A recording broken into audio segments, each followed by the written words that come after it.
രണ്ടാം പിണറായി സർക്കാരിന്റെ അവസാന നാളുകളിലേക്ക് അടുത്തിരിക്കുന്നു. ഏകദേശം 2 വർഷം അല്ലെ 1.5 വർഷം കൂടി ഉണ്ടാവുള്ളൂ.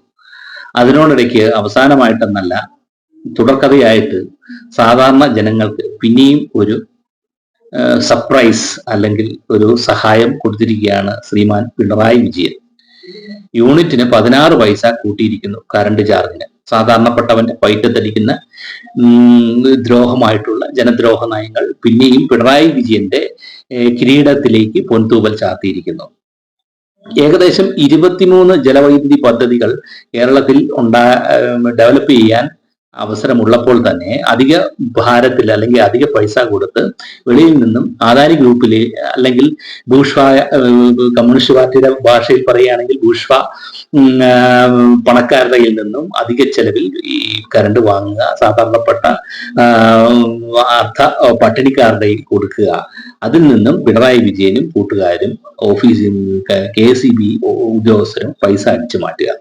10ാം ക്ലാസ് പോലും പാസ്സാകാത്ത ഉദ്യോഗസ്ഥർ 1 ലക്ഷത്തിന് മേൽ ശമ്പളം വാങ്ങുന്ന KSEB, Kerala state electricity board, ചിലപ്പോൾ ലോകത്തിൽ തന്നെ ഇങ്ങനെയൊരു സ്ഥാപനം ഇത്രയും വിദ്യാഭ്യാസ യോഗ്യതയില്ലാത്ത ആൾക്കാർക്ക് ശമ്പളം കൊടുക്കുന്ന ഉദാരവൽക്കരണമായ ഒരു സ്ഥാപനം ലോകത്തിൽ തന്നെ ഉണ്ടാകാൻ സാധ്യതയില്ല. പിണറായി വിജയനെ സംബന്ധിച്ചോളം പല ദുരന്തങ്ങളും പുള്ളിക്ക് പോക്കറ്റിന് അല്ലെങ്കിൽ കുടുംബത്തിന് ഒരു അസറ്റായി വരുന്ന ഒരു സാഹചര്യമാണ് ഇപ്പോൾ ഉണ്ടാക്കിയെടുത്തിരിക്കുന്നത്. പുള്ളിയെ സംബന്ധിച്ചോളം പുള്ളി ഒരു വലിയ ഓണ്ടർപ്രൈനറാണ്. അതായത് ഭയങ്കര ബിസിനസ് മാനിയക്കാണ്. പുള്ളിക്ക് ഏതൊരു പ്രസ്ഥാനവും അല്ലെങ്കിൽ ഏതൊരു ഗവൺമെന്റിന്റെ പദ്ധതിയും പുള്ളിയുടെ പോക്കറ്റിലേക്ക് അല്ലെങ്കിൽ പുള്ളിയുടെ കുടുംബത്തിലേക്ക് ഒരു വരുമാന സ്രോതസ് ഉണ്ടാക്കിയെടുക്കാൻ തക്ക ആണ് പുള്ളിയുടെ പ്രവർത്തന ശൈലികളല്ല. ഏത് കൊലപാതകങ്ങളാണെങ്കിലും പുള്ളിയുടെ ഓഫീസിന്റെ പടിവാതിക്കൽ വരെ എത്തുന്ന സാഹചര്യത്തിലേക്കാണ് മാറുന്നത്. വയനാട് ദുരന്തത്തിന്റെ കഥ. വയനാട് ദുരന്തം ഉണ്ടായിട്ട് 4 മാസമായി. അവിടുത്തെ മനുഷ്യർ ഇപ്പോഴും ദുരന്തമുണ്ടായ ആ ഒരു അവസ്ഥയിൽ നിന്നും ഒരു പടി മേളിലോട്ടാണ്. ജീവിക്കാൻ ഒരു സാഹചര്യവുമില്ലാതെ നട്ടം തിരിയുന്ന ഒരു അവസ്ഥയിലേക്കാണ്. വീടില്ല, പഞ്ചായത്തില്ല, അന്നമില്ല, ജോലിയില്ല, രേഖകളില്ല. ഒരു സിറ്റിസൺ അല്ലെങ്കിൽ ഒരു പൗരൻ ആണ് എന്ന് പറയുന്ന രേഖകൾ വരെ അവരുടെ ഒലിച്ചു പോയിരിക്കുന്നു. നാളിതുവരെയായിട്ടും 5 പൈസ പോലും ധനസഹായം ലഭിച്ചിട്ടില്ല. കേരളം പറയുന്നു കേന്ദ്രം തരാനുണ്ട്, കേന്ദ്രം പറയുന്നു കേരളം തരാനുണ്ട്.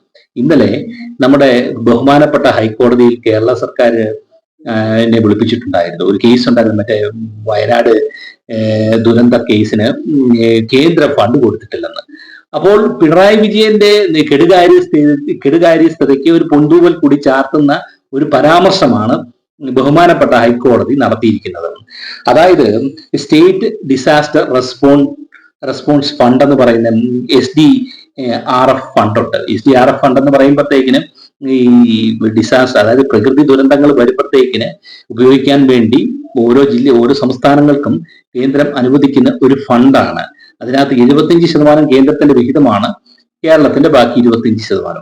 അപ്പോ അത് കേരളത്തിന് മൊത്തമായിട്ടും ഉപയോഗിക്കേണ്ട ഒരു ഫണ്ടാണ്. എന്നിരുന്നാലും അതിന് ഓഡിറ്റേഴ്സ് ഉണ്ട്. ഈ ഓഡിറ്റേഴ്സിന് പോലും എത്ര രൂപ അതിനകത്തുണ്ട്, അത് എവിടെയൊക്കെ ചെലവാക്കി, എന്തിനാണ് ചെലവാക്കാൻ പോകുന്നത്, വയനാടിന് എത്ര കൊടുക്കാൻ പറ്റും, എന്തെല്ലാം ചെയ്യാൻ പറ്റും, ഇതിനൊന്നും ഒരു രേഖകളോ ഒരു നോളജോ ഒന്നുമില്ല. അവര് ചുമ്മാ പോയി കോടതിയിൽ പോയി നിന്നു. ഞങ്ങളുടെ കയ്യിൽ 667 കോടി രൂപയുണ്ട്, കേന്ദ്രം ഏതാണ്ട് 200 കോടി രൂപ തന്നു, ബാക്കി ഞങ്ങൾക്ക് അനുവദിച്ചാലേ ഉള്ളൂ ഈ പറയുന്ന വയനാടിന് എന്തെങ്കിലും ചെയ്യാൻ പറ്റുമോ? ഈ പിണറായി സത്യം പറഞ്ഞാൽ എന്തിനാണ് ഈ ഭരിക്കാനിരിക്കുന്നത്? ഒന്നും നാളിതുവരെ ഇപ്പൊ കേന്ദ്രത്തിനോട് നമ്മൾ പൈസ ചോദിക്കണമെങ്കിൽ പൈസ കൊടുക്കുന്ന അവന് വല്ല രേഖയും കിട്ടണ്ടേ? ഇത് യാതൊരു രേഖയും കൊടുത്തിട്ടില്ല. ഇങ്ങനെ കേരള സർക്കാർ രേഖ കൊടുത്തിട്ടുണ്ട്, മനഃപൂർവ്വം കേന്ദ്രം തരാതെ ഇരിക്കുകയാണെന്ന് പറയുകയാണെങ്കിൽ ജനങ്ങളൊന്ന് ആലോചിക്കണം. ഇന്നലെ ബഹുമാനപ്പെട്ട ഹൈക്കോടതിയിൽ ഇതിനെ അടിസ്ഥാനമാക്കി കേസ് ഉണ്ടായിരുന്നു. അവിടെ പോലും കേരളത്തിന് ഒരു രേഖ സമർപ്പിക്കാൻ പറ്റിയിട്ടില്ല എന്നുള്ളതാണ്. അപ്പോ കേരള ഹൈക്കോടതിയിൽ രേഖ സമർപ്പിച്ചിട്ടില്ല. അങ്ങനെ ഇരിക്കെ കേന്ദ്രത്തിന് രേഖ സമർപ്പിച്ചെന്ന് പറഞ്ഞാൽ ജനങ്ങൾക്ക് വിശ്വസിക്കാൻ പറ്റുമോ? അത് ഒരിക്കലും വിശ്വസിക്കരുത്. കാര്യം കേരള ഹൈക്കോടതി, ബഹുമാനപ്പെട്ട കേരള ഹൈക്കോടതി നിശിതമായിട്ട് പിണറായിയെ വിമർശിച്ചു. എന്താണ് ഒരു രേഖകളും, എന്താണ് പ്ലാൻ എന്ന് പോലും ഈ സർക്കാരിന് വേണ്ടി വന്ന ഹാജരായ നോമിനീസ് പറഞ്ഞിട്ടില്ല. അവർക്ക് അറിയത്തില്ല എന്നാണ് പറയുന്നത്. അങ്ങനെ ഇരിക്കെ പിണറായി വിജയൻ കേന്ദ്രത്തിന് ഇത് കൊടുക്കുമോ, രേഖകൾ കൊടുക്കുമോ? ഒരിക്കലുമില്ല. പിന്നെ പിണറായിയുടെ എല്ലാ പ്രവർത്തന ശൈലിയും പാവപ്പെട്ടവന്റെ സ്വൈര്യ ജീവിതത്തെ ബുദ്ധിമുട്ടിപ്പിക്കുന്ന അവസ്ഥയിലേക്കാണ് പുള്ളി കൊണ്ടുപോകുന്നത്. കാര്യം കമ്മ്യൂണിസം അങ്ങനെയാണ് പറഞ്ഞു വെക്കുന്നത്. കമ്മ്യൂണിസം എന്ന് പറഞ്ഞാൽ പാവപ്പെട്ട മനുഷ്യനെ കൊല്ലുക, അല്ലെങ്കിൽ അവനെ മുമ്പിൽ നിർത്തിക്കൊണ്ട് കൊലയിലേക്ക് നയിക്കുക, എന്നിട്ട് അവന്റെ ജീവിതം തകർക്കുക, അല്ലെങ്കിൽ അവനെ കൊല്ലുക, അവനെ രക്തസാക്ഷിയാക്കുക, എന്നിട്ട് പ്രസ്ഥാനത്തിനെ കൊണ്ടുവരിക, കള്ളന്മാർക്ക് കൈവക്കാൻ വേണ്ടി ഈ പ്രസ്ഥാനത്തിനെ കൊണ്ടുവരിക എന്നുള്ള ഒരു തത്വചിന്തകൾ മാത്രമാണ് കമ്മ്യൂണിസ്റ്റ് പാർട്ടിയിലുള്ളത്. നിങ്ങളുടെ ചൂണ്ടുവിരലിൽ നിങ്ങൾ മഷി പുരട്ടുമ്പോൾ നിങ്ങൾക്ക് ഒരു ബോധം വേണം. എന്താ? പൊളിറ്റിക്കൽ പാർട്ടിപരമായിട്ടുള്ള അല്ലെങ്കിൽ ജനാധിപത്യ ബോധ്യം വേണം. നമ്മൾ കമ്മ്യൂണിസ്റ്റ് ആയിക്കോട്ടെ, കോൺഗ്രസ് ആയിക്കോട്ടെ, BJP ആയിക്കോട്ടെ, നമ്മൾ ചെയ്യുന്ന ഈ വോട്ടിന് വില വരണമെങ്കിൽ ഇവരുടെ ഈ തട്ടിപ്പിനെ നമ്മൾ മനസ്സിലാക്കേണ്ടത് ഇല്ലേ? ഇപ്പോ ബഹുമാനപ്പെട്ട ഉമ്മൻചാണ്ടി സാർ ഭരിച്ചപ്പോഴും അല്ലെ ഉമ്മൻചാണ്ടി ഭരിച്ചപ്പോഴും ഇത്രയും കള്ളക്കടത്തുകളൊന്നും കേരളത്തിൽ നടന്നിട്ടില്ല. ഇത്രയും ജനങ്ങൾ ദുരിതത്തിൽപ്പെട്ടിട്ടില്ല. ഇത്രയൊന്നും പെട്ടിട്ടില്ല. എന്ത് വകുപ്പ് പറഞ്ഞാലും ദ്രാഷ്ട്യം നടിച്ച് കുറെ ഗുണ്ടകളായിട്ടുള്ള നേതാക്കന്മാർ വന്ന് പറയുകയാണ്, ഇതാണ് പാർട്ടിയുടെ തീരുമാനം, ഇതാണ് നടക്കേണ്ടത്. ഇന്നലെ തന്നെ കണ്ടില്ലേ, ഈ നമ്മുടെ സംസ്ഥാനത്തിന്റെ തലസ്ഥാന നഗരിയിലെ നടു റോഡില് ഈ പിതൃശൂന്യന്മാര് കൂടാരം കെട്ടി ആഘോഷിക്കുക. എന്താ അവിടുത്തെ സമ്മേളനം? ജനങ്ങൾ ബുദ്ധിമുട്ടുവാണ്. ഇത് അവരുടെ ജനസംഭാവനയാന്നാ പറയുന്നത്, ജനത്തിന് വേണ്ടി ചെയ്യുന്ന സംഭാവനയാന്നാ പറയുന്നത്. 200 രൂപ, 1000-ൽ താഴെയുള്ള മുദ്രപത്രങ്ങളൊന്നും വാങ്ങാൻ മേലാത്ത അവസ്ഥയിൽ എല്ലാം ഓൺലൈൻ വഴിയാന്നാ പറയുന്നത്. ഭയങ്കര ടെക്നോളജി, കമ്പ്യൂട്ടറിനെ തല്ലി ഉടച്ച് നായ്ക്കൾ പറയുക ടെക്നോളജി വികസിപ്പിക്കാൻ വേണ്ടി ഓൺലൈൻ ആയിക്കോട്ടെ. ഓൺലൈൻ ആക്കുമ്പോൾ 5 മണി വരെയുള്ളൂ ഈ ഓൺലൈൻ രജിസ്റ്റേർഡ് വെണ്ടേഴ്സിന്റെ അടുത്ത് ഓൺലൈൻ പറ്റുള്ളൂ. ഇവിടെ നിന്നൊന്നും പറ്റത്തില്ല. അക്ഷയയിൽ നിന്നും പറ്റത്തില്ല. ഓൺലൈനായിട്ട് പത്രം വാങ്ങാം. ഒരാള് ഈ ഓൺലൈൻ രജിസ്ട്രേഷന് കാത്തു നിൽക്കേണ്ട സമയം അരമണിക്കൂറാണ്. ഈ 200 രൂപയുടെ പത്രം മേടിക്കുന്നവൻ പാവപ്പെട്ടവനേ ഉള്ളൂ. ഈ പറയുന്ന വാടക വീടാണേലും വല്ലോ കടയെടുക്കാനും ഇതൊക്കെ മേടിക്കുകയുള്ളൂ. പണക്കാരനൊരു കുഴപ്പവുമില്ല. പണക്കാരന് കുഴപ്പമെന്നുള്ളതല്ല, സാധാരണപ്പെട്ടവന്റെ വയറ്റത്തടിക്കുന്ന പാർട്ടി ഏതാണെന്ന് അത് CPM മാത്രമേ ഉള്ളൂ. വയനാട് തട്ടിപ്പ്, അതിനു മുമ്പ് 2018 പിണറായിക്ക് വേറൊരു തട്ടിപ്പുണ്ടായിരുന്നു. പ്രളയം വന്നു, അത് നല്ലൊരു എമൗണ്ട് തട്ടി. ഇതൊന്നുമില്ല. ഇപ്പത് വേറൊരു ന്യൂസ് കൂടെ വന്നിരിക്കുന്നു. നമ്മുടെ മൺമറഞ്ഞ നവീൻ ബാബുവിന്റെ കേസ് CBI അന്വേഷിക്കാൻ പോവുകയാണ്. അപ്പൊ CBI പറഞ്ഞു, കേസ് പഠിച്ചതിന് ശേഷം അതിനകത്ത് മെറിറ്റ് ഉണ്ടെന്ന് മനസ്സിലാക്കി CBI പറഞ്ഞു ഞങ്ങൾ അന്വേഷിച്ചോളാം എന്ന് പറഞ്ഞു. അപ്പൊ ഇത് കോടതിയും കൂടി ഒരു ഉത്തരവ് ചെയ്തു കഴിഞ്ഞാൽ കൃത്യം വരാൻ പോകുന്നത് പിണറായി വിജയന്റെ ഓഫീസിന്റെ വാതിക്കലാണ് അന്വേഷണം വന്നിരിക്കുന്നത്. എത്ര നാണക്കേട് ഉളവാക്കുന്ന ഒരു മുഖ്യമന്ത്രിയാണ് കേരളത്തിന് ഈ CPM-ന്റെ ചരിത്രത്തിൽ ഉണ്ടാക്കി വെച്ചിരിക്കുന്നത്. പിണറായിക്ക് മേലിൽ പാർട്ടിയല്ല, പാർട്ടിക്ക് മേലിലാണ് പിണറായി പറയുന്നതാണ് ദൈവവാക്യം. മാക്സ് എന്ന് പറയുന്ന ഒരു തത്വചിന്തകൻ ഉണ്ടായിരുന്നു, ഒരു മാനുഷിക ദ്രോഹി. ആ ദ്രോഹിയെ കഴിഞ്ഞും വലിയ ആളായിട്ടാണ് പിണറായി വിജയനെ ഇവിടുത്തെ കമ്മികൾ കാണുന്നത്. അപ്പോ പുതിയതായിട്ട് എന്ത് പ്രസ്ഥാനവും ഗവൺമെന്റിന്റെ ഇറക്കുമ്പോൾ അതിനെ പിണറായി വിജയന്റെ കുടുംബത്തിലേക്ക് മാറ്റി വെക്കേണ്ടതായ ഫണ്ടുകളുണ്ട്. ഇപ്പൊ പുതിയൊരു സെറ്റപ്പ് വരിക, special strategy and communication team എന്ന് പറയുന്ന ഒരു ടീം കൊണ്ടുവന്നിരിക്കുകയാണ്. എന്തിനാണ്?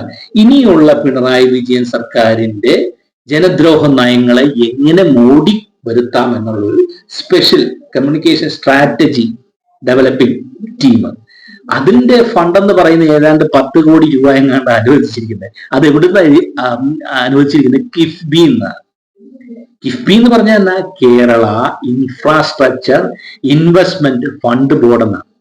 അപ്പൊ ഇൻഫ്രാസ്ട്രക്ചറിന് ഇൻവെസ്റ്റ്മെന്റ് ഫണ്ട് ബോർഡ് അത് ഉപയോഗിക്കുന്ന എന്തിനാണ്? ആരോഗ്യ മേഖലയിൽ, വിദ്യാഭ്യാസ മേഖലയിൽ, റോഡിന്, ഇതൊക്കെയാണ് ഉപയോഗിക്കുന്നത്. അപ്പൊ അതിൽ നിന്നും എടുത്താണ് എന്തിനുപയോഗിക്കുന്നത്? പിണറായി വിജയന്റെ ഭാവിയെ എങ്ങനെ പുഷ്ടീകരിക്കാം എന്ന് ഉള്ള ഒരു ടീമിനെ രൂപീകരിക്കാൻ പോവാണ്. അപ്പൊ ഇത് ഞാൻ ചോദിക്കൂ, നിങ്ങൾ ചോദിക്കൂ? ആരും ചോദിക്കത്തില്ല. നാളെ അടിമകളായ കമ്മികൾ പിന്നെയും വോട്ട് ചെയ്യും. ഈ പിതൃശൂന്യന്മാർക്ക് പിന്നെയും വോട്ട് ചെയ്യും. എന്തുകൊണ്ട്?